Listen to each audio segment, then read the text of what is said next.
lequel on rentrait très bien, en fait, puisque les attendus du truc, c'était d'avoir un projet qui rassemble des universitaires et des acteurs associatifs qui travaillent ensemble déjà de façon collaborative depuis plusieurs années, dont il s'agirait de consolider la collaboration. Et tu l'as dit, Jean-Baptiste, au fond, ce dispositif-là, c'est terminé. Il a été quand même remplacé. En fait, SAPS existe toujours, mais ça dit des choses, au fond, la façon dont le programme a été relancé par l'ANR, puisqu'aujourd'hui, en fait, l'appel à projet qui a été lancé par l'ANR, c'est essentiellement sur des collaborations entre des chercheurs et les pouvoirs publics, en fait, des institutions. Exit les associations avec l'idée que la recherche doit pouvoir servir à nourrir la décision publique, etc. Il y a vraiment cette idée-là. Nourrir le pouvoir plutôt que le contre-pouvoir, si on voulait être un peu binaire ici.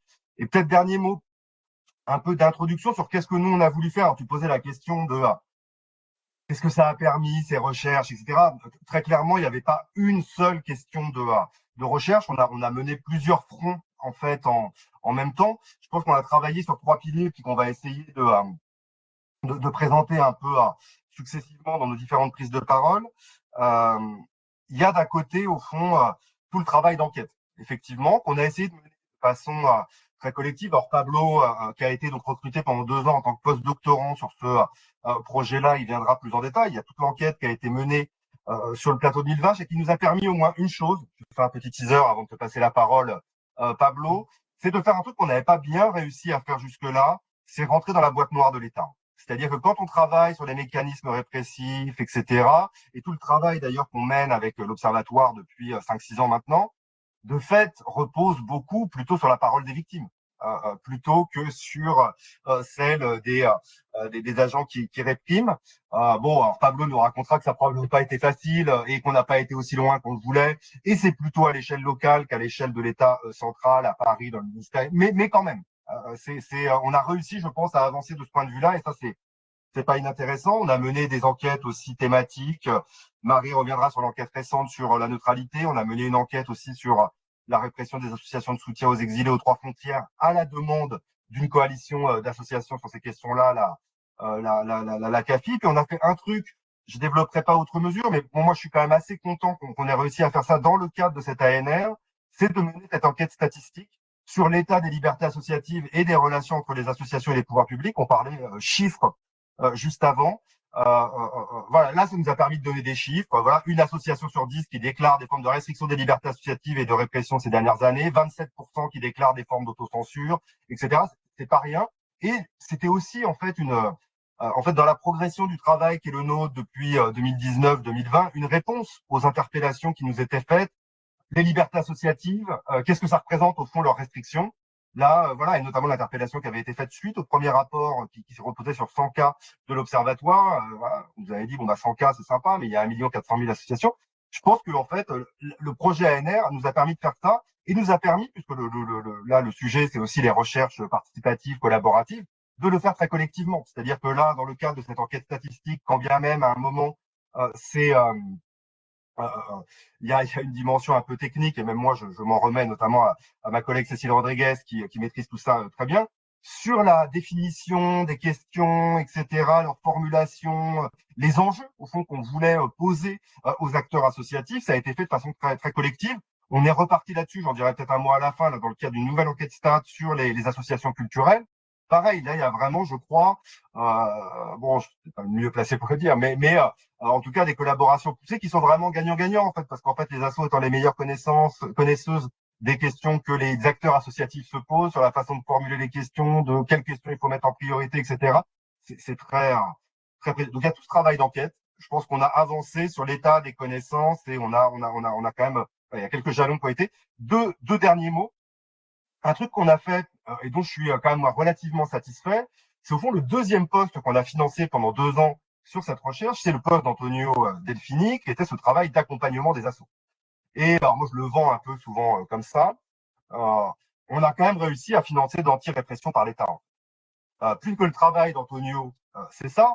Et c'est aussi en fait une avancée, nous, dans notre histoire collective, qui était de dire, au fond, on le disait beaucoup en 2022-2023, on ne peut pas simplement, en tant qu'observatoire, récolter la parole des victimes et puis dire merci, au revoir, éventuellement on mettra une fiche sur notre cas et bon courage. et que par l'expertise accumulée, etc., il y avait un travail d'accompagnement, et donc c'est tout le travail que mène Antonio, je ne vais pas développer ici, mais de travail très contentieux, d'orientation éventuellement vers des avocats, de conseils médiatiques, stratégiques, politiques, etc., et qui est, je crois, très important. Et pendant 2 ans, on a réussi à le faire financer ça par l'État, parce que c'est le ministère de la Recherche qui finançait ça. Je suis pas sûr que c'est le genre de choses, justement, comme je disais en préalable, qu'on arrive à le reproduire, mais voilà. Et puis, dernier point, et ça, j'y reviendrai peut-être plus en détail tout à l'heure, ma collègue qui a piloté ce volet-là, Léa Gallois, n'est pas là ce matin, c'est qu'un des volets de cette ANR, donc il y avait le côté recherche-enquête sur les libertés associatives, le côté accompagnement des associations, voilà, et puis le troisième volet, c'était le volet qu'on a appelé expérimentation, de travailler avec des collectivités locales sur la façon dont elles peuvent mettre en place des dispositifs plus favorables aux libertés associatives et à l'expression de la critique associative, pour le dire comme ça. Là, on n'a peut-être pas été complètement au bout du truc, mais je pense qu'on a quand même expérimenté et posé les jalons de choses intéressantes qui, on espère, vont pouvoir se poursuivre au moment des municipales. Voilà, j'en reste là peut-être pour ce premier temps, gentil. Merci beaucoup, Julien. C'est très clair. Et puis, peut-être, tu parlais de cette expertise qui finalement a été permise, enfin, a été développée pendant ces 2 dernières années. Peut-être noter que cette expertise, elle est mise aussi au service d'une action de formation qu'on a eu l'occasion de faire à plusieurs reprises et qui, surtout qui est programmée là au mois de juin, début juin, on s'était dit faire ces sessions de formation une fois à Paris, une fois ailleurs par an. Là, en l'occurrence, au mois de juin, ce sera à Tours. Mais ça fait aussi partie, je pense, finalement, de ce que ça a produit, ce travail commun. On peut passer la parole à Pablo. Peut-être, Pablo, effectivement, la question de savoir, toi, en fait, Julien disait que tu avais été recruté spécialement sur ce travail-là, mais qu'est-ce qui t'a amené à t'intéresser à ça et qu'est-ce qui a présidé en fait à ton choix d'enquête? Pourquoi cette enquête-là plutôt qu'une autre? Et en fait, tu as fait aussi plusieurs enquêtes sur les 2 années, donc peut-être aussi avoir le panorama de ce que tu as pu produire. Merci pour l'organisation de ce café. Effectivement, moi, c'était enfin, j'avais pas une préoccupation spécifique dans mes recherches sur les libertés associatives avant, mais disons que j'ai travaillé depuis la thèse sur les différentes formes de répression. Mais disons que, notamment pendant la thèse qui portait sur le conflit autour du centre d'enfouissement de Bure, c'était plus donc des conflits socio-environnementaux assez de relativement moyenne intensité, on va dire, voire haute intensité, et donc surtout sur la répression policière et la multiplication des procédures pénales, donc des choses qui sont plus classiques, on va dire, dans l'étude des mouvements sociaux dans ma discipline. Après, ce qui s'est passé, donc tout simplement, j'ai vu passer l'offre de post-doctorat, mais à ce moment-là, j'avais envie en fait de m'orienter de moins en moins sur l'étude de l'engagement écologiste notamment, et de plus en plus vers la compréhension des mécaniques de la répression sous ces différentes formes. Et donc, en fait, ce projet d'enquête, ça a été vraiment... c'est venu parfaitement à point nommé là-dessus pour essayer d'aller voir des formes qu'on pourrait appeler de répression administrative. Donc, en l'occurrence, je vais y venir, mais ça implique des acteurs policiers, mais disons pas sur le mode du maintien de l'ordre dans l'espace, contre une manifestation dans l'espace public ou avec des perquisitions ou que sais-je. Quoique, on a eu quelques perquisitions de salariés du CCIE, mais disons qu'en général, c'est plus des formes de répression très discrètes. Donc, c'est ça qui m'a beaucoup intéressé. Je connaissais un petit peu le plateau de Mille Vaches, mais en fait, donc j'avais déjà un peu des envies d'y enquêter, mais ce qui a été très intéressant, et ça rejoint ce que disait Julien, c'est qu'en fait, à l'occasion de cette ANR qui était donc, ce projet de recherche participatif qui était donc avec le CAC, l'Institut Alinsky et d'autres, c'était, passons-nous, c'était que en fait, ça permettait d'avoir que des personnes, des acteurs du terrain, on peut dire, fassent remonter à la fois des cas concrets, donc voilà, en pratique, j'entendais dire « Ah bah, à tel endroit, on a entendu ça, tel asso a l'air de comprendre les choses comme ça, etc. » Et en même temps, commencer à avoir des clés de lecture qui étaient, on va dire, construites ensemble par les mondes associatifs et le monde de la recherche. Et donc, en fait, c'est en grande partie ça qui a donné les objets de terrain. Ça a été vraiment un choix entre moi, l'équipe de recherche et l'attention et les préoccupations, on va dire, des acteurs associatifs. Et ça a été vraiment extrêmement riche pour pouvoir avoir accès à ça et savoir, disons, où chercher, quoi. Savoir où est-ce qu'il est le plus intéressant d'aller cibler l'enquête. Et donc, c'est ça qui m'a amené, donc, pour le dire simplement, on va dire la première année plutôt sur l'enquête sur Plateau Mille Vaches, et dans la deuxième année, une tentative de nationaliser le regard, on va dire. Et puis, entre-temps, mais on y passera peut-être moins de temps, il y a eu l'enquête sur les dissolutions administratives qui a été très intéressante aussi. Donc, sur Mille Vaches, alors je ne sais pas si c'est déjà là pour parler un peu des résultats, mais ce qu'on peut dire, alors ce qui est intéressant en fait, c'est qu'au début, bon, du coup, c'était pas vraiment de la recherche. Au début, j'avais l'impression de plus être un journaliste ou un enquêteur, parce qu'en fait, il s'agissait déjà de comprendre les tenants et aboutissants, au sens où les associations étaient complètement paumées. Donc, on parle de plusieurs dizaines d'associations qui progressivement commençaient à comprendre qu'elles étaient sur des sortes de listes noires qui circulaient au sein des services de l'État, et en fait ne comprenaient pas forcément qui faisait circuler ces listes, est-ce qu'elles y étaient ou pas, pour quel motif, qu'est-ce que ça impliquait. Et donc en fait ça crée une sorte d'incertitude, de précarité vis-à-vis de l'avenir, de peur pour les financements, évidemment, pour les postes salariés, de sentiment d'isolement, d'impuissance liée au fait de politiser, de médiatiser l'affaire, parce qu'il y avait c'était pas clair qu'est-ce qu'il fallait médiatiser en fait à ce moment-là. Donc en gros, il a fallu déjà essayer avec ces associations de comprendre. Et donc moi, pour le coup, j'ai d'abord commencé par les victimes, on peut dire, au sens où je me suis entretenu avec les militants associatifs. Et après, ce qui a été très intéressant, c'est que en fait, eux m'ont donné déjà m'ont permis un peu de comprendre l'écosystème de l'État en local, dans le Limousin, enfin en Creuse et en Corrèze.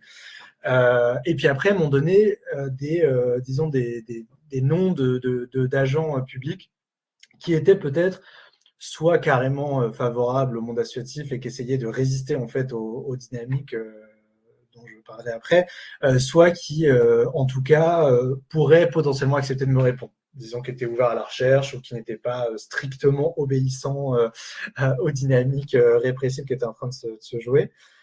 Et donc ça, en fait, c'est aussi par les militants associatifs en fait que j'ai pu accéder à cette boîte noire dont parlait Julien de la répression, qui ont donc ça a été ça dépend des personnes. Il y en a pour qui ça a été relativement facile en termes d'agents publics, je veux dire, et d'autres plus difficiles, d'autres carrément avec une fin de non-recevoir.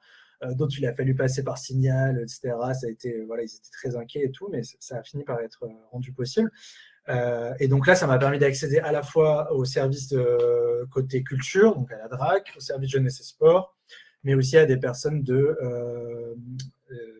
l'Agence régionale de santé, délégation aux droits des femmes, et les services, disons, alors c'est un acronyme qui n'a pas beaucoup d'intérêt, mais disons que c'est la partie mise à l'abri, hébergement des personnes vulnérables, ce genre de choses. Et donc en fait ça m'a permis, le fait d'accéder à plusieurs services de l'État différents, ça m'a permis d'avoir une vision un peu complète à un niveau local de qu'est-ce que ça pouvait être que des dynamiques d'ostracisation, d'anathème, disons, public et politique sur des associations qui circulaient même en étant tout à fait peu visibles dans l'espace public, circulaient en fait dans l'ensemble des services de l'État avec des rumeurs, des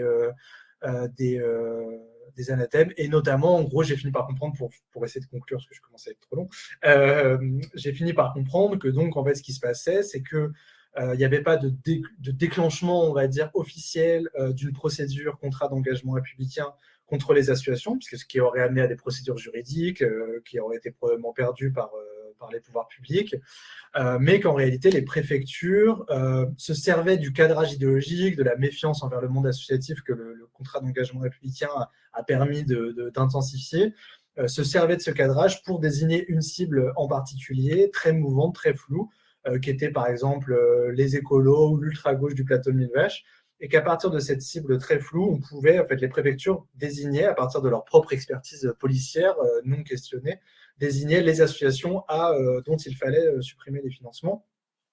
Et donc, en fait, voilà, ça s'est routinisé au fur et à mesure, ça s'est institué. Tous les services de l'État financeurs se sont mis à devoir, disons, demander l'autorisation aux services de renseignement territoriaux avant de pouvoir financer une association pour être sûr qu'elle n'ait pas, que ses membres ne frayeraient pas d'une manière ou d'une autre avec des militants, notamment écologistes. Voilà, en gros. Et après, j'ai confirmé ces hypothèses-là en enquêtant sur le dispositif de financement qui est le FDVA, donc sur les services jeunesse et sport, mais dans 9 départements différents et donc à l'échelle nationale, pour voir qu'en fait, c'était pas strictement lié au Limousin, mais que c'était bien une dynamique nationale qui se mettait en place entre 2022 et 2025 de manière de plus en plus institutionnalisée. Voilà. Merci beaucoup, Pablo. Alors, du coup, sur le pad, on prend des notes un petit peu et puis on met les ressources, notamment qui conduisent vers les productions que tu as fait. Alors, sur ces ressources, j'en pointe une quand même que je trouve vraiment, vraiment géniale, parce qu'on parlait de l'alliance entre associations et chercheurs. Il y a une autre alliance qui est encore plus rare, c'est entre chercheurs et médias indépendants. Et j'ai en tête, en fait, l'interview au long cours sur Télé Mille Vaches, une des premières radios associatives historiquement, où en fait, il te donne la parole pour que tu restitues, que tu prennes le temps de restituer, et c'est passionnant, toute ton enquête sur le plateau. Donc voilà, ça fait partie des choses que je vous conseille. On peut écouter ça en podcast un peu tranquillement, etc. Et effectivement, on rentre un peu dans la boîte noire et on rentre en fait dans aussi les spécificités de ce territoire particulier qui est les Mille Vaches. Et en même temps, vous allez voir quand vous allez écouter ça que ça fait forcément aussi écho à ce qui se passe sur vos territoires, quoi. On peut passer maintenant la parole à Marie. Alors, c'est un petit peu la même question finalement, Marie. Qu'est-ce qui t'a amené, toi, à t'intéresser à ces questions? Et puis, peut-être que tu nous dises un peu le fil de ton travail à partir de cette veille permanente que tu assures pour l'Observatoire des libertés associatives et la manière dont finalement ça t'a permis d'identifier des fils rouges à tirer, et notamment un dont tu vas nous parler autour de la neutralité. Ouais, merci JB. Alors moi, je suis arrivée en cours de route dans le programme ANR laïque, c'est-à-dire que j'étais en plein mémoire de recherche en master sur justement la loi séparatisme et ses impacts sur l'associatif cultuel et culturel musulman, en justement tirant donc moi je venais d'un master des études migratoires et je m'intéressais aux religieux et à la manière dont l'État et globalement les associations prenaient en compte ces ressources-là. Et en fait, par le terrain, par une première enquête de terrain, je me rends compte que ce qui revient le plus dans la bouche des acteurs concernés, c'est la loi séparatisme, qui vient poser pour eux un nouveau cadre dans lequel leur action associative et aussi religieuse s'inscrit.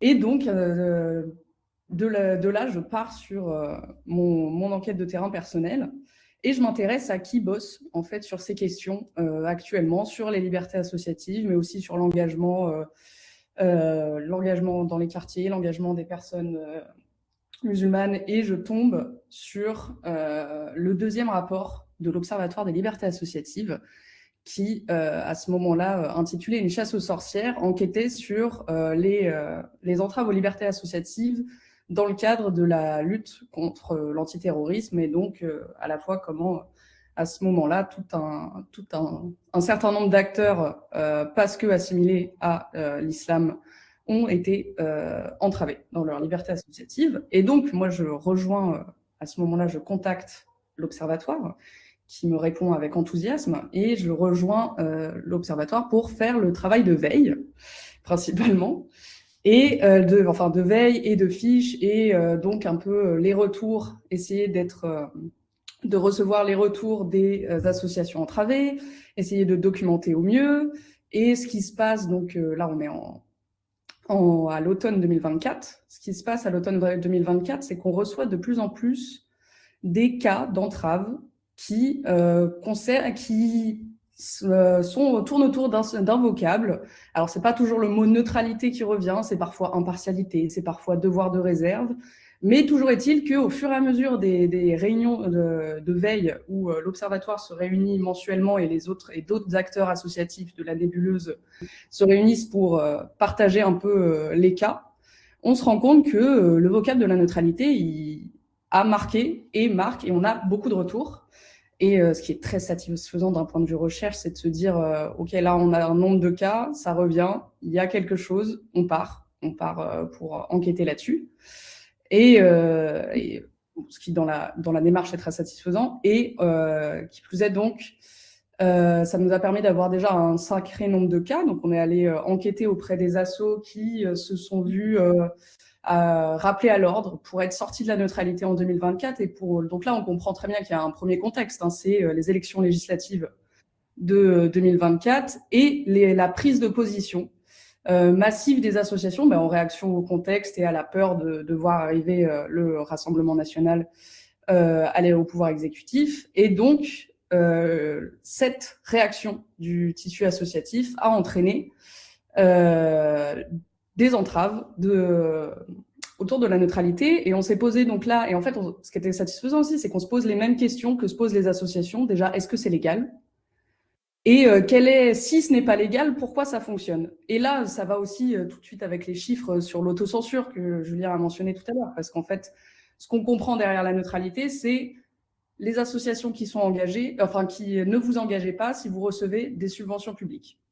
Donc là, on s'intéresse à la notion de neutralité, comment elle circule dans les espaces politiques, quelle est la nature de ces attaques et quels sont les acteurs impliqués.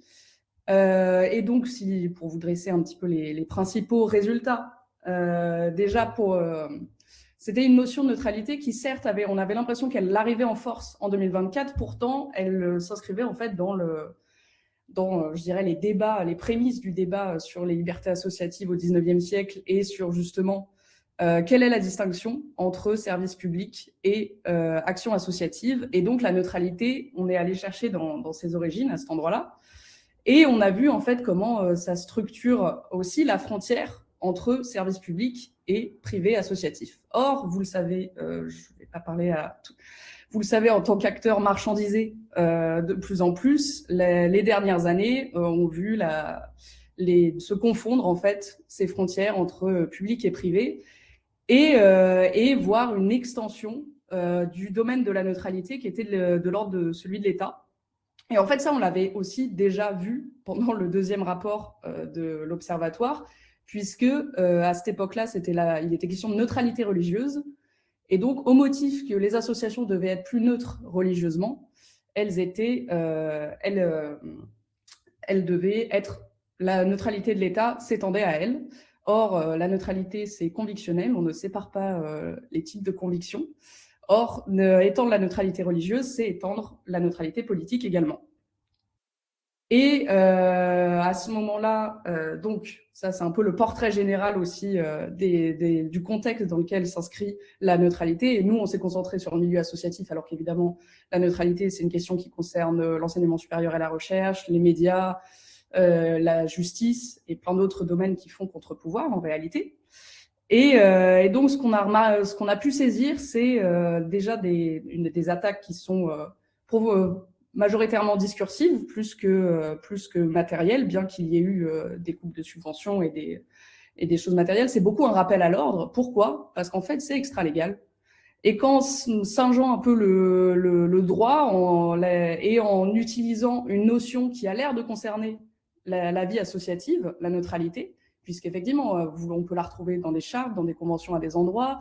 On sait que quand on fait une mission de service public, on doit être neutre. Donc, on sait que la notion de neutralité, elle encadre la vie associative à des moments et se construit un discours flou sur le fait qu'elle l'encadrerait tout le temps. Or, je ne vais pas rentrer dans le détail du droit, mais ce qu'on constate, c'est que non, les associations qui reçoivent des subventions publiques, parce que c'est ça le problème qui est construit, c'est opposer l'engagement associatif et le fait de recevoir des financements publics. Or, c'est faux. Ça concerne certaines missions, oui, mais certainement pas l'ensemble de l'association dans son œuvre. Une association a complètement le droit de prendre position. Ça, c'est pour le petit spoil juridique. Et ensuite, pour sa trajectoire, on voit quand même qu'elle émane.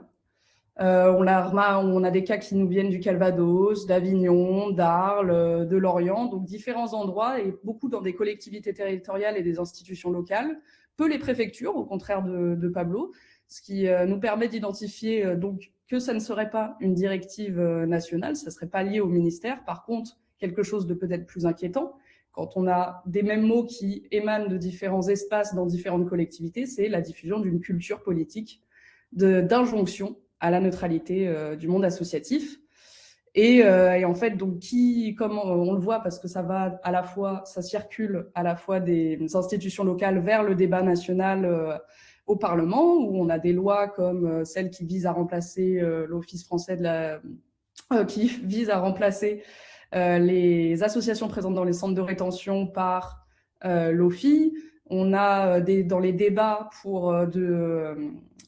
dans les débats parlementaires pour le projet de loi de finances, on voit des amendements en fait qui sont très offensifs sur la question de la neutralité et qui proposent globalement de supprimer les subventions aux associations qui prennent position en les disqualifiant très largement et on s'intéresse aussi aux acteurs en fait qui a porté cette question de la neutralité dans les débats et on voit la place de l'extrême droite. Alors pas seul, et aussi quelque part dans un contexte autoritaire ordinaire où on a tout un corpus législatif qui est venu donner du terreau à des acteurs beaucoup d'extrême droite, donc qui promeuvent cette idée que l'engagement associatif, ce n'est pas compatible avec des financements publics. Et d'abord en attaquant des assos qui sont, je dirais, dans leur domaine, enfin qui s'opposent idéologiquement très fortement à eux, c'est-à-dire les assos, par exemple, de solidarité avec les personnes exilées, c'est beaucoup SOS Méditerranée, ou d'autres assos, et en fait, ça s'étend progressivement, et aujourd'hui, c'est l'éducation populaire qui est aussi largement touchée. Et donc, de fil en aiguille, on arrive je vais peut-être conclure, mais n'hésitez pas si vous avez des questions après, on arrive à saisir comment se diffuse et fonctionne cette injonction à la neutralité et comment en fait se construit le problème public de l'engagement associatif. Et nous en tirons quelques préconisations. Et voilà, je vais peut-être m'arrêter là. Merci beaucoup, Marie. Effectivement, on va pouvoir poser des questions. Juste avant, peut-être, on boucle cette présentation à nouveau avec toi, Julien, sur le volet expérimentation. Tu le disais, donc ça, c'est Léa Gallois qui a beaucoup travaillé sur ça, qui ne pouvait pas être avec nous aujourd'hui, mais l'idée, c'était de voir comment, quelque part, on peut se sortir un peu de cette nasse liberticide avec finalement une question qui est ça serait quoi un environnement institutionnel favorable aux libertés associatives et comment ça peut se construire. Et donc là, évidemment, on arrive aussi sur un lien très fort avec l'autre recherche-action Escape sur la co-construction. Donc, voilà, je peux poser la question telle quelle. Ça serait quoi un environnement institutionnel favorable aux libertés associatives et comment le construire, cet environnement? Est-ce qu'on a une réponse grâce à Laïc? Moi, j'ai un avis personnel, mais alors là, je vais essayer de parler à titre plus collectif, mais je donnerai quand même quelques éléments. En tout cas, ce qu'on a essayé de faire, dès le départ, il y avait quand même l'idée, honnêtement, quand on bosse sur les libertés associatives, c'est un peu déprimant. Quand même la répression et tout, et donc de réfléchir un peu à l'horizon vers lequel on veut aller, voilà, c'est quand même important. Et de pas être simplement dans la documentation de ce qui ne va pas, mais de de regarder aussi ce qui fonctionne, et puis vers quel horizon on veut tendre. Et c'était une idée, alors je me rappelle notamment notre camarade Adrien Roux de l'Institut Alinsky qui avait pas mal insisté là-dessus. Et je pense que ça a plu d'ailleurs, y compris en fait aux gens qui ont évalué notre projet, qu'il y ait cette dimension en fait un peu d'expérimentation avec des collectivités locales, etc., d'autres relations entre les associations et les institutions. Malgré tout, c'est un programme, j'ai mis un lien là dans le chat, mais qui a été possible parce qu'on a aussi eu des financements complémentaires en fait de fondations entre ce qu'on aurait pu faire avec juste l'ANR. On avait prévu des focus group en fait, donc des discussions entre des assos, des élus et des fonctionnaires. Là, on a été quand même, je pense, un cran plus loin, avec l'idée de travailler sur deux piliers en fait. Moi, c'est un truc qu'on défend avec l'Institut Alinsky autour de cette idée de démocratie d'interpellation. de dire que pour pour combattre les libertés associatives, renforcer l'autonomie des assos et leur rôle de contre-pouvoir. Il faut travailler en même temps sur la démocratisation des institutions et renforcer les capacités, notamment matérielles, des assos. Et donc, démocratiser les institutions, en fait, avec l'idée que souvent, ce qui épuise les assos, c'est de crier dans le vide. Et le sentiment que les principales décisions, notamment à l'échelle locale, mais c'est la même chose à l'échelle nationale, sont prises de façon très descendante, etc. Et donc, un des trucs qu'on a porté et qu'on a essayé d'accompagner, c'est la création de droits d'interpellation citoyenne, convocations, alors qui peuvent prendre la forme de pétitions qui vont mettre à l'agenda d'un conseil municipal, par exemple, certains sujets. C'est ce qui s'est passé autour d'une mobilisation en fait d'habitants d'un quartier, des questions de logement à Poitiers. Donc ça, on a vraiment joué un rôle assez important. Important. En fait, on a contribué en tout cas à accompagner le truc et que ça et à pousser l'élu. Bon, je rentre dans les détails si ça vous intéresse à ce que ça voit le jour. Donc il y a cette idée de droit d'interpellation citoyenne qui est aussi une réflexion alors qu'on mène avec l'Institut et d'autres, mais aussi sur les limites de la démocratie participative. Moi, c'est de là que je viens aussi beaucoup.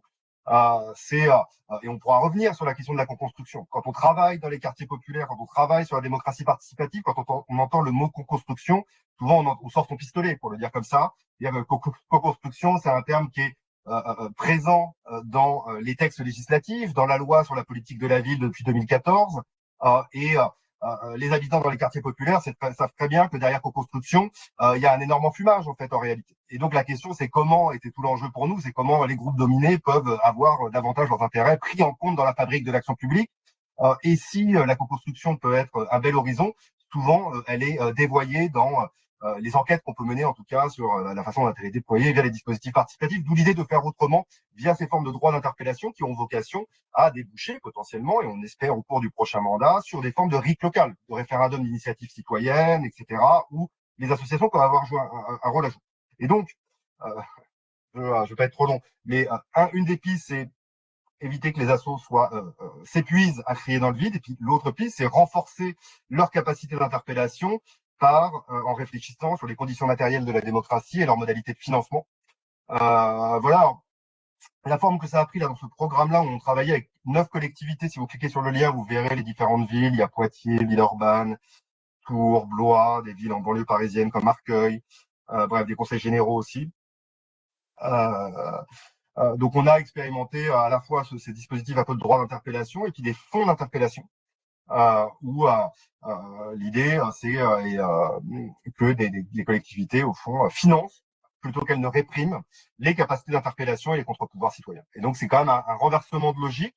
Et je pense qu'on avance en fait là-dessus. Par exemple à Poitiers, et ça va monter en puissance si la maire est reconduite après les prochaines municipales. Il y aurait l'idée en fait de réorienter une partie du budget qui est aujourd'hui alloué au budget participatif vers le fonds d'interpellation. Avec l'idée, au fond, qu'il y a une forme de routinisation qui produit pas grand-chose de budget participatif. Moi, vous savez, j'ai fait ma thèse sur les budgets participatifs il y a 20 ans. Et leur diffusion ne s'est pas traduite par une démocratisation radicale de la démocratie.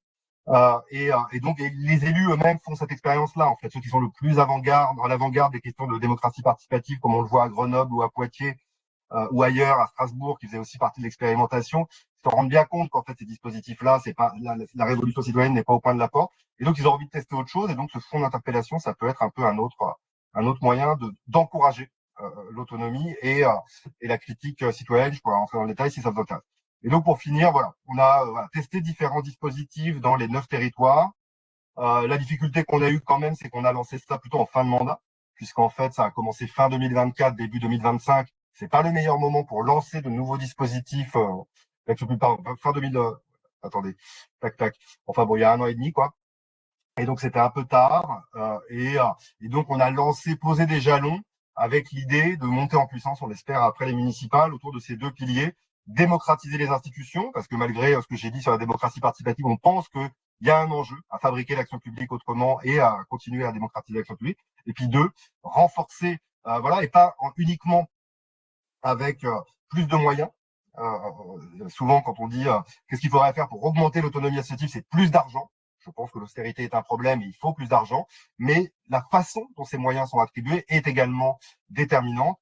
Et donc, il y a des réflexions évidemment sur les appels à projets, mais il y a toutes les idées qu'on essaye aussi de promouvoir, même si là, on les a pas expérimentées directement, parce qu'il faut le dire, il y a quand même encore pas mal de réticences du côté des élus locaux, y compris participationnistes, des commissions mixtes d'attribution des financements comme moyen de sortir de l'arbitraire, du caractère discrétionnaire de l'attribution des financements, et comme condition pour lever l'autocensure et décupler les capacités d'interpellation des assos. Voilà, voilà. Merci beaucoup pour cette présentation et puis pour la manière de pointer un certain nombre de perspectives. Alors qu'on va continuer à travailler, notamment j'ai en tête le fait que sur la prochaine journée trimestrielle qu'on propose au CAC le 10 avril, il y aura le matin un atelier que Dominique Movina d'ailleurs prépare autour de Mon maire est devenu RN, que faire? Et il y aura aussi un atelier connexe qui est dans le territoire voisin, son maire est devenu RN, comment le soutenir? Donc ça, c'est plutôt sur le côté un peu défensif. Et puis l'après-midi, un atelier autour de qui va s'appeler Association et municipalité, quels outils de travail pour un avenir radieux? On va notamment commencer à creuser un certain nombre de questions comme les assemblées décisionnaires, comme les instances collégiales d'attribution de subventions ou des choses comme ça. Donc on voit en fait que tout ça ouvre des chantiers et que selon la configuration qu'il va y avoir après le 22 mars, on sera sur des chantiers plutôt défensifs ou contre-offensifs. En tout cas, que ça va bouger fortement et en partie grâce à cette recherche. Donc, ce que je propose maintenant, en gros, pour le quart d'heure, 20 minutes qui arrive, c'est de prendre toute une salve de questions. On peut peut-être déjà en prendre 3-4 d'affilée et puis n'hésitez pas peut-être si... par rapport à la présentation que vous avez entendue, votre question s'adresse à l'un ou l'autre des intervenants à préciser. Comme ça, après, on redonnera la parole aux 3 intervenants pour qu'ils puissent éclaircir encore davantage leurs travaux. Voilà, donc la parole est à vous.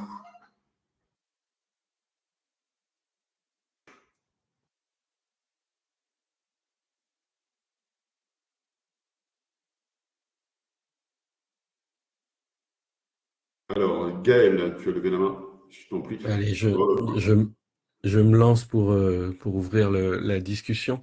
D'abord, merci beaucoup pour ces présentations très, très, très éclairantes. C'est pas une question que je voulais poser, c'est juste une réflexion, parce que vous citez un certain nombre de dispositifs qui sont en expérimentation dans les territoires, les pétitions, vous mettez en perspective l'idée qu'il pourrait y avoir le RIC au niveau local. Moi, ce que ça m'inspire, c'est que je suis convaincu que nous avons un puzzle éclaté de solutions pour faire avancer la démocratie délibérative et continue, mais qu'il nous manque un espace pour travailler ensemble, le chaînage entre ces solutions qui vont de la commune et qui pourraient aller au niveau national. Hier encore, on était en discussion avec des camarades dans un comité de liaison qu'on appelle Humus. Et par exemple, moi je défends l'idée qu'il y a une institution qui est récente et qu'on n'a pas encore pris à bras-le-corps ensemble, c'est le référendum d'initiative partagée. Comment on se saisit de cette possibilité de provoquer un référendum, certes avec des règles qui sont compliquées, parce que 4,2 millions de signatures, 185 parlementaires, le Conseil constitutionnel par-dessus, etc., etc. Oui, c'est chaud, effectivement, 4,5 millions de signatures. Mais quand on se compte dans nos réseaux, combien de citoyens sont derrière nos associations qui subissent ces répressions associatives? Il y en a un paquet. Combien de travailleurs et travailleuses qui sont derrière les syndicats à avoir mal encaissé tous les débats sur les retraites et ainsi de suite. Donc, à un moment donné, je pense qu'il faut qu'on essaye vraiment de se prendre du temps pour designer ensemble comment toutes ces institutions qu'on est en train de développer dans les territoires et qui ne sont pas encore dans notre bloc juridique de façon suffisamment cohérente, on peut le pousser en s'emparant nous-mêmes de nos propres institutions au titre de notre droit, qu'on n'exerce pas assez, à mon avis, à l'initiative législative, l'initiative constituante. Ça supposerait de passer du temps sur de la réflexion stratégique, mais est-ce qu'on n'a pas à tenter une recherche action participative autour de ces problématiques et ces enjeux-là, de chaîner toutes ces innovations instituantes qui sont développées dans les territoires pour que demain, elles rentrent dans le bloc législatif et dans le bloc constituant. Sous réserve, bien entendu, que l'année prochaine, on n'ait pas le RN, parce que tout ça, ça va balayer sec. Pardon pour... c'était pas une question, mais c'était vraiment une invitation. Moi, j'y crois vraiment à notre capacité. Je propose, alors en plus, comme il y a du tac au tac sur le chat, je propose de prendre la première salle et puis après, on va répondre un petit peu globalement. Donc, juste Dominique, Bernard, Anne, et après, on s'arrêtera pour permettre aux intervenants de répondre.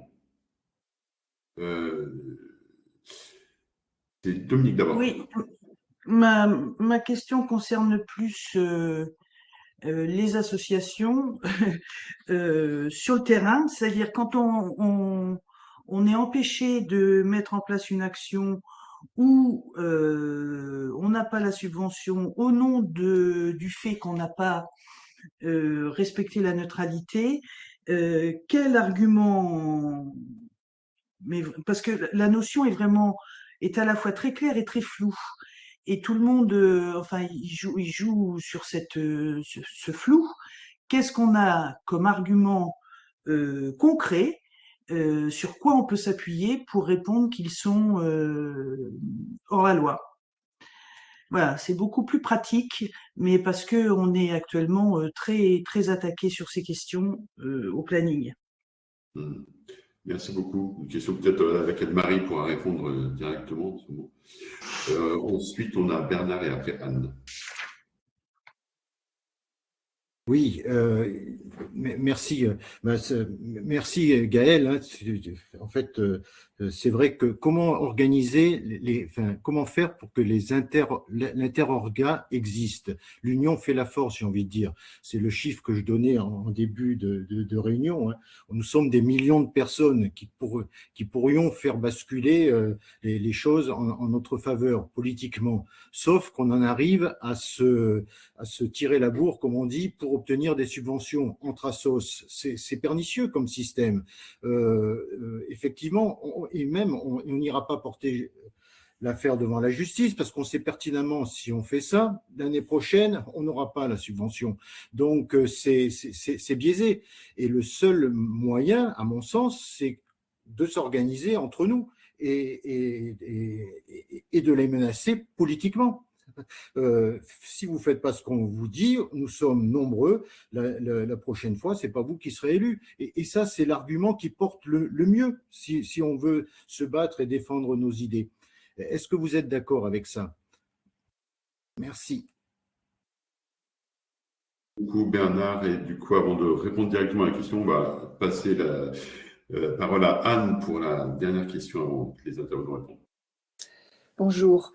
Moi, je suis engagée dans une fondation sous égide de la Fondation de France et je suis particulièrement en ce moment, j'ai pris le temps de regarder au Sénat la commission d'enquête sur les mécanismes de financement des politiques publiques par des organismes, sociétés ou fondations de droit privé, etc.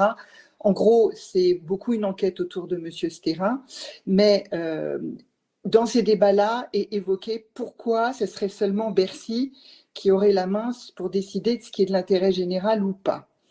Et donc, on est dans des terrains assez minés parce que il s'agit de voir et de défendre qui pourrait décider que quelque chose est de l'ordre de l'intérêt général. Et ça a un impact très important sur les fondations pour des raisons fiscales, mais aussi sur, entre guillemets, ce que les fondations seraient autorisées à soutenir. Et dans ce glissement que vous observez très très bien, du côté des fondations aussi, il y a des choses comme ça qui se passent. Donc, Bernard, moi, ce que je voudrais proposer, c'est que aussi les fondations, on puisse continuer à discuter ensemble, etc., sur ces choses-là, parce que la lutte est absolument commune sur la question de liberté de soutenir, dans la mesure où, très justement, j'ai assisté avec beaucoup d'intérêt au webinaire sur la question de la philanthropie, la question des fondations qui deviennent des contre-pouvoirs, en fait, de plus en plus, vous voyez, parce que si on va aller financer des associations qui sont vues refuser des subventions pour les raisons que vous avez exposées, ben, mécaniquement, on devient des contre-pouvoirs. Donc, vous voyez, voilà. Donc, est-ce que vous suivez ça? C'est ça la question. Et qu'est-ce qu'on pourrait faire de ce truc-là? Voilà. Merci beaucoup. Alors, je propose un petit tour de réponse et puis ensuite, on verra selon le temps qu'on a, comment est-ce qu'on va vers la fin. Tu veux commencer? Moi, je vais beaucoup parler, donc peut-être que Marie ou Pablo peuvent y aller. Vas-y, Marie, c'était pour toi surtout la question. Je vais répondre sur la question neutralité en essayant d'être concise et claire, ce qui est très dur au niveau du flou que ça implique. Mais Dominique, pour répondre très clairement, aujourd'hui, le droit est de notre côté. Et il y a notamment une jurisprudence qui résonne en plus avec un peu les activités du planning parce qu'elle concerne la défense des droits LGBTQIA+. Et c'est la jurisprudence de 2018 du côté de Nantes qui nous dit quoi? Qui nous dit, pour comprendre, pour distinguer si une association, elle doit être neutre ou non dans sa mission, puisque le plus important, c'est de regarder les missions. Une association n'a pas à être neutre dans son ensemble. Cependant, parfois, les prérogatives de la collectivité territoriale, par exemple, qui la soutiennent, ou dans la convention, ou quand c'est un appel à projet très ciblé, mentionnent de la neutralité. Pourquoi? Parce qu'en fait, c'est la neutralité de la puissance publique qui rejaillit sur la mission de l'association.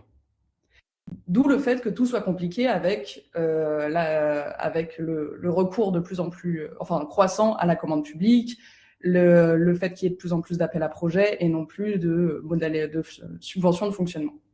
Donc, dans ces circonstances-là, l'association doit respecter une certaine neutralité, c'est-à-dire qu'elle ne doit pas faire, et là je distingue en plus, ne pas faire de propagande par rapport au fait de ne pas d'avoir la même neutralité que le service public, qui est le cas notamment cette fois-ci, c'est la loi séparatisme qui nous le dit lorsqu'on fait de la commande publique, de la délégation de service public. En pratique, qu'est-ce que ça donne? En pratique, à Nantes, en 2018, on a le centre LGBTQIA+, qui a des missions, qui est conventionné et reçoit des subventions de la mairie de Nantes pour des interventions, notamment dans le cadre scolaire, que vous pouvez connaître au planning familial.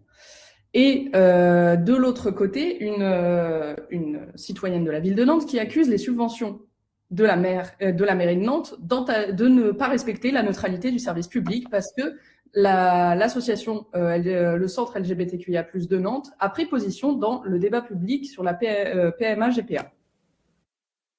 Et là, ce que le tribunal dit, le juge administratif est très clair, la prise de position n'a pas lieu dans le cadre de la mission. Donc, la mission et la subvention pour laquelle l'association est missionnée ne sont pas entachées d'une sortie de neutralité puisque c'est une prise de position qui est en dehors. Une association a complètement, et le juge poursuit sur le fait qu'une association peut avoir des prises de position et recevoir des financements publics. Maintenant, on va pas se le cacher, on est dans le contexte de la discrétion et du pouvoir discrétionnaire des subventions et des financements publics. Donc, je ne dis pas que en rappelant le droit à vos financeurs et financeuses, vous allez rester dans leur bonne grâce et être renouvelés. Malheureusement, c'est ça la réalité. Cependant, vous pouvez tout de même médiatiser et faire valoir et former coalition, faire collectif avec d'autres associations pour montrer que les associations ont toujours fait partie du débat démocratique et que ça fait partie de leur fonction. Et c'est là que se joue aussi une des lignes de défense importantes face à ce discours sur la neutralité qui pour le moment est extralégal mais qui performe très bien puisqu'il est repris, puisqu'il s'impose, puisqu'il n'y a pas de contradictoire et il s'étend de plus en plus. Or, aujourd'hui, il y a un intérêt à visibiliser un contradictoire à ce discours-là. Parce que le droit est avec nous. Mais globalement, Dominique, moi j'invite les associations qui se retrouvent dans des situations compliquées, c'est-à-dire à ne pas savoir ou être face à une autorité qui veut les entraver, à s'accompagner collectivement et à potentiellement demander l'aide juridique. Merci Marie. Julien, je voyais que tu devais nous quitter. Est-ce que tu veux dire un mot avant de partir sur les points qui ont été abordés? Je suis déjà revenu. Donc, oui, peut-être juste le point en fait qu'évoquait Anne, qui me semble effectivement une question importante sur qui détermine l'intérêt général en fait, et ce truc en fait effectivement sur l'administration fiscale qui détermine est-ce qu'on rentre dans la catégorie association d'intérêt général, ce qui ouvre des droits spécifiques en termes de rescrit fiscal et donc de remboursement des dons, etc. C'est fondamental. Et c'est pour ça que moi je pense qu'il y a une bataille culturelle à mener là-dessus, c'est-à-dire que historiquement, effectivement, on peut renvoyer au travail de Chloé Gaborio qu'on cite dans le rapport sur la neutralité, mais l'intérêt général, c'est l'État, en fait. Sauf qu'aujourd'hui, tout à l'heure a été cité le travail d'Alexis Spire sur la défiance. Au fond, il y a à la fois de moins en moins de confiance dans l'État et dans sa capacité à déterminer seul l'intérêt général, et par ailleurs, les perspectives quand même d'une occupation de l'État par des forces d'extrême droite invitent peut-être à encourager le pluralisme pour défendre l'intérêt général. Et c'est là où on retrouve un peu, nous, le combat qu'on essaye de mener avec l'Observatoire et ce qu'on porte dans le livre qu'on a publié avec Antonio. C'est la vertu démocratique du pluralisme, d'une certaine façon. C'est de dire qu'on a besoin, et d'où l'enjeu, voilà, nous, c'est un peu l'analyse stratégique qu'on a fait aussi, de se dire, à l'échelle nationale, c'est pas gagné. Voilà, au regard de l'état du rapport de force, voilà, de faire bouger la loi, on n'y croit pas beaucoup. Avant, et peut-être 2027 ou peut-être 2032, je ne sais pas. Voilà, mais gardons espoir. Mais par contre, à l'échelle locale, il y a moyen d'avancer, d'expérimenter des choses, etc. Et il y a du boulot.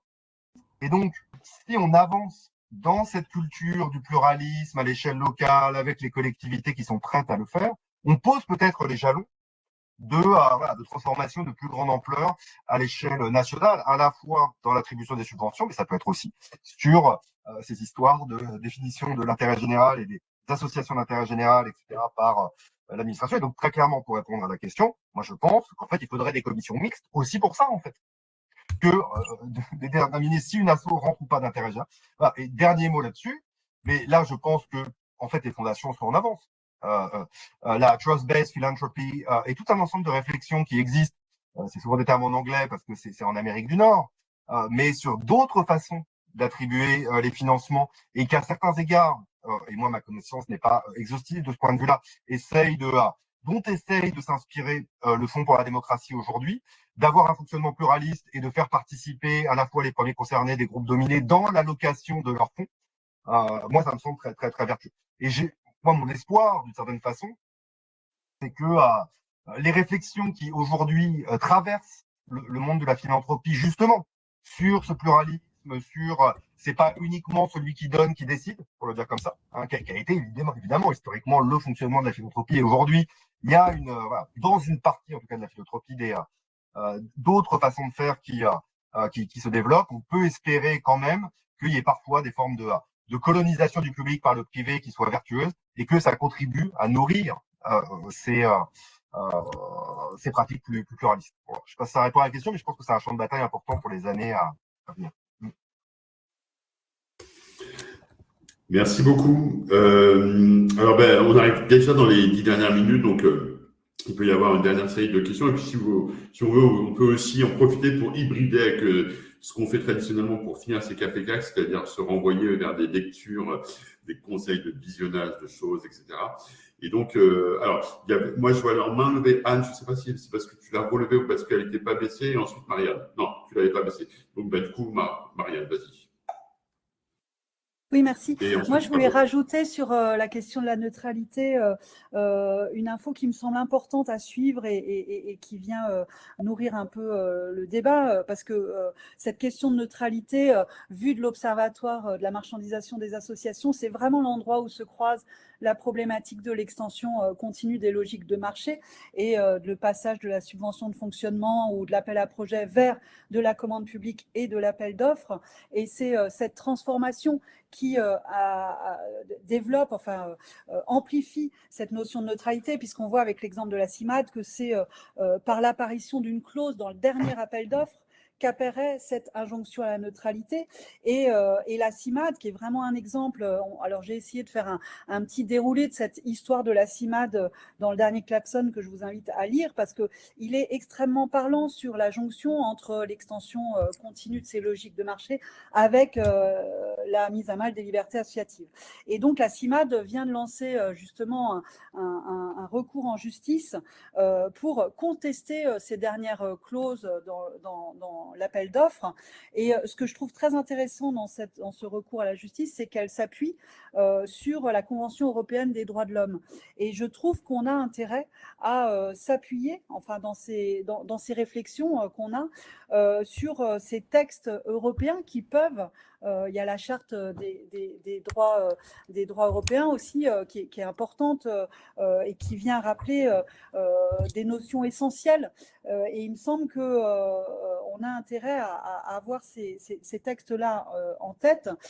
Et puisque on est dans le moment de partage des lectures, je vous invite à une lecture que je suis en train de mener parce que c'est un peu coton par moment, qui s'appelle La finance aux extrêmes de Marlène Banquet, et qui montre comment les grands acteurs de la finance, et notamment les gestionnaires pour autrui, donc les fonds à impact, les fonds d'investissement, aujourd'hui ont plutôt tendance à voir arriver à la tête de nos États des pouvoirs d'extrême droite, et ça permet de vraiment conscientiser tout un mouvement à l'œuvre qui permet aussi de comprendre l'arrivée des Trump et autres au pouvoir. Voilà, et je passe la parole à Pablo qui vient de lever la main. Je crois qu'il y avait une personne avant, non? Non, tu peux y aller. Ok.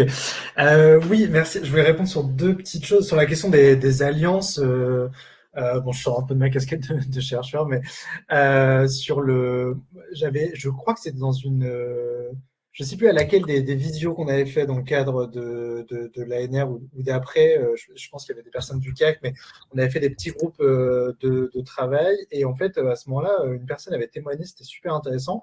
Alors j'ai oublié la plupart des éléments concrets, mais en gros c'était une association assez importante dans le secteur de la petite enfance, notamment du médico-social, peut-être plutôt médico-social, donc des secteurs très très liés à l'État, enfin très subventionnés, etc., qui en fait avait fait face à un appel d'offres qui était extrêmement précarisant pour les associations en termes de montant des salaires ou ce genre de choses.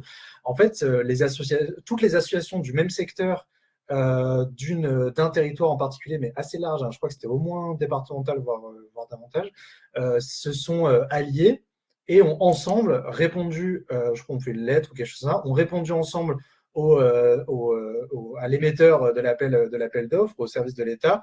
Nous ne répondrons pas à cet appel d'offres qui est en gros dégradant, enfin qui a des conditions indignes. Voilà, je crois qu'elles ont obtenu la transformation, il faudrait vérifier, enfin l'amélioration. Donc moi j'ai l'impression que ce qui manque, en gros, ça avait été envisagé d'ailleurs, peut-être c'est prévu dans la nouvelle coalition pour les libertés associatives, mais en gros ce qui manque c'est une perspective syndicale.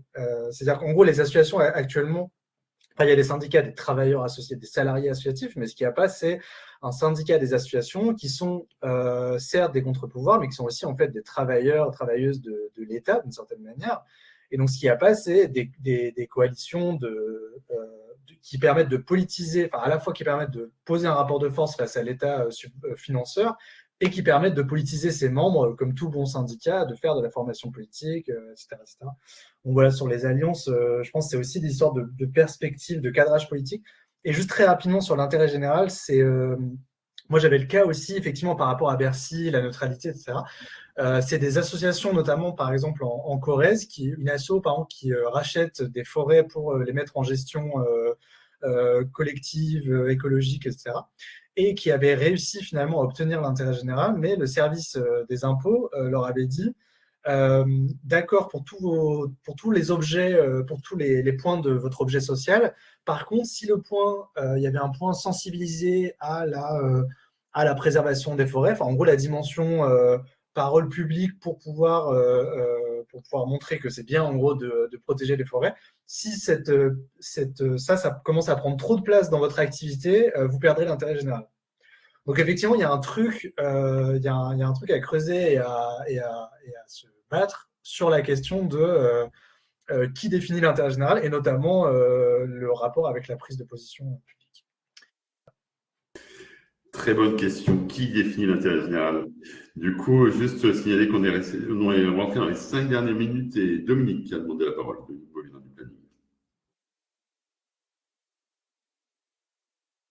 Oui, moi j'en étais aux lectures, alors c'est le moment? Allô? Oui, vas-y, avec plaisir. Oui, vas-y, Dominique.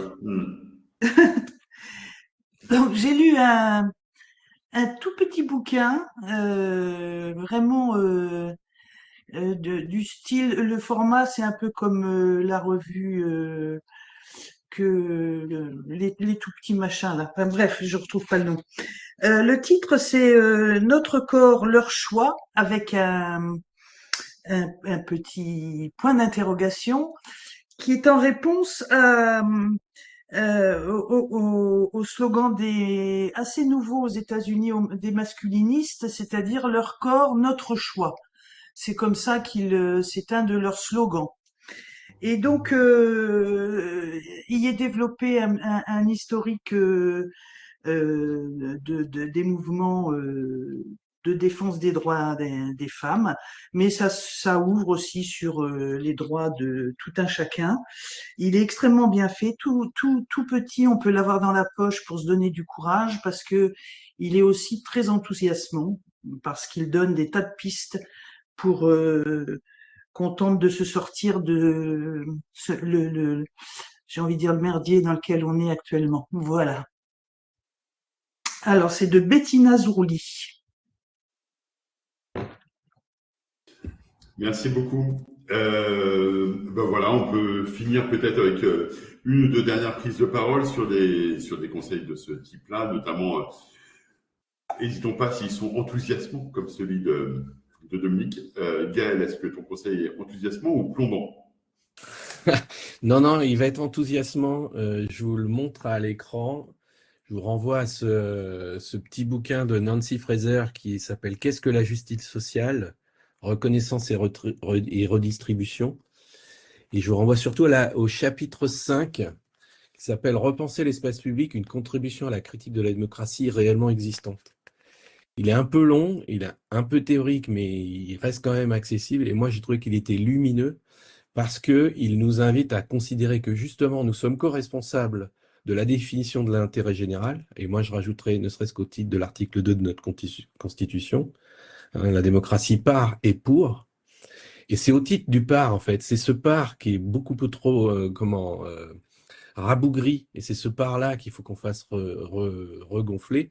Et pour ça, c'est à nous de créer l'espace public. C'est ce que je trouve très intéressant. À partir des exemples de minorités, Nancy Fraser nous montre les stratégies des minorités pour créer un espace public qui n'existe pas et que nous interdisent ceux qui détiennent le pouvoir du pour. Donc, il est vraiment très inspirant en termes de suggestions stratégiques. Et moi, j'aimerais bien un jour qu'on se l'arpente et qu'on voit comment on peut transposer ça dans la façon d'articuler tous nos outils qu'on a entre nos mains, parce que je le redis, ils sont là, les outils pour réussir, mais il faut qu'on les connecte. Merci beaucoup et très bonne idée, cette idée d'arpentage. Il nous reste 8 minutes pour éviter des frustrations extrêmes, si certains veulent partager un dernier conseil, et puis après on pourra continuer à mettre à bas le capitalisme d'une autre manière qu'avec cette vision.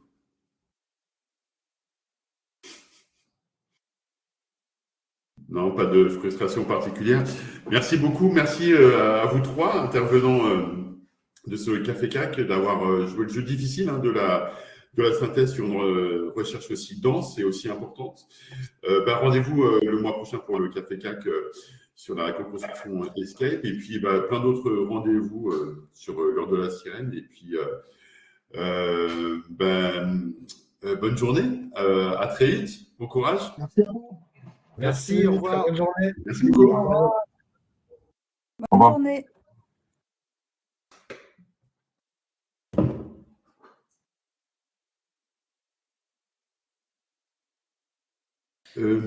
Isabelle, c'est toi qui arrête l'enregistrement. Salut Grégoire. Et j'ai pas copié le chat, mais J'arrive. Il est long mon truc. J'essaie de couper, mais ça marche. Ah. Oui. Anne,